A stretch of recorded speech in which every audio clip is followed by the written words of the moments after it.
ದಯವಿಟ್ಟು ನನ್ನ ಚಾನಲ್ನ ಸಬ್ಸ್ಕ್ರೈಬ್ ಮಾಡಿ, ನಿಮ್ಮ ಸ್ನೇಹಿತರಿಗೂ ತಿಳಿಸಿ ಅಂತ ಹೇಳ್ತಾ ನನ್ನ 2 ಮಾತುಗಳನ್ನ ಮುಗಿಸ್ತಾ ಇದ್ದೀನಿ. ಧನ್ಯವಾದಗಳು. ಸಬ್ಸ್ಕ್ರೈಬ್ ಮಾಡಿ. Thank you. ಎಲ್ಲರಿಗೂ ನಮಸ್ಕಾರ. ನಾನು ಅಮಿತಾ, ಶ್ರೀ ವ್ಯಾಸ ಮಹರ್ಷಿ ವಿದ್ಯಾಪೀಠ ಕಿಲ್ಪಾಡಿ ಮುಲ್ಕಿ ಇಲ್ಲಿ ಕನ್ನಡ ಶಿಕ್ಷಕಿಯಾಗಿ ಕಾರ್ಯನಿರ್ವಹಿಸುತ್ತಿದ್ದೇನೆ. ಇವತ್ತು ಸದ್ದು ಮಾಡದಿರು ಎನ್ನುವಂತಹ ಪದ್ಯಭಾಗದ ಭಾವಾರ್ಥವನ್ನು ತಿಳಿಸಿಕೊಡಲಿದ್ದೇನೆ. ಸದ್ದು ಮಾಡದೆ ಬಾಳು ಬಾಳೆಲವು ಜೀವ, ಗದ್ದಲದ ಬಿರುದಿರೆ ಸೇರು ರೇವ.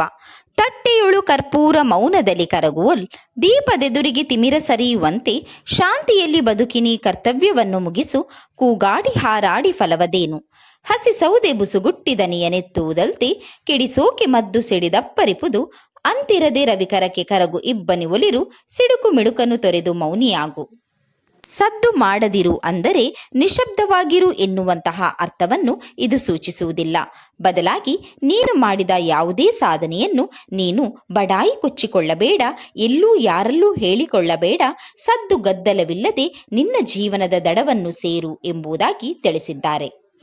ಮೌನವಾಗಿ ಕರ್ಪೂರ ಉರಿದು ಕರಗುತ್ತದೆ, ದೀಪದ ಎದುರು ಕತ್ತಲೆಯೂ ದೂರ ಸರಿಯುತ್ತದೆ.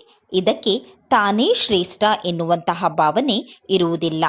ಹಾಗೆಯೇ ಮಾನವನಾದ ನೀನು ಶಾಂತಿಯಿಂದ ಜೀವನವನ್ನು ಮಾಡು, ಮೌನವಾಗಿ ನಿನ್ನ ಕರ್ತವ್ಯವನ್ನು ಮುಗಿಸು. ಕೂಗಾಡಿ ಹಾರಾಡಿದರೆ ಯಾವುದೇ ರೀತಿಯ ಪ್ರಯೋಜನವಿಲ್ಲ ಎಂಬುದಾಗಿ ಇಲ್ಲಿ ಕವಿಯಾದ CPKಯವರು ತಿಳಿಸಿದ್ದಾರೆ.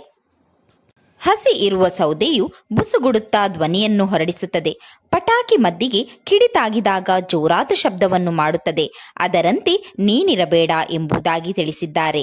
ನೀನು ಸೂರ್ಯನ ಕಿರಣಕ್ಕೆ ಕರಗುವ ಇಬ್ಬನಿಯಂತಾಗೂ, ಅದರಂತೆ ನೀನಿರು, ಕೋಪತಾಪಗಳನ್ನು ಬಿಟ್ಟು ನೀನು ಮೌನಿಯಾಗಿರು ಎಂಬುದಾಗಿ ತಿಳಿಸಿದ್ದಾರೆ. ಹೀಗಾಗಿ ಮಾನವ ತನ್ನ ಅಹಂ ತೊರೆದು ಶಾಂತಿ, ಸಹನೆ, ಪ್ರೀತಿಯಿಂದ ಕರ್ತವ್ಯವನ್ನು ಮುಗಿಸಬೇಕು. ಧನ್ಯವಾದಗಳು.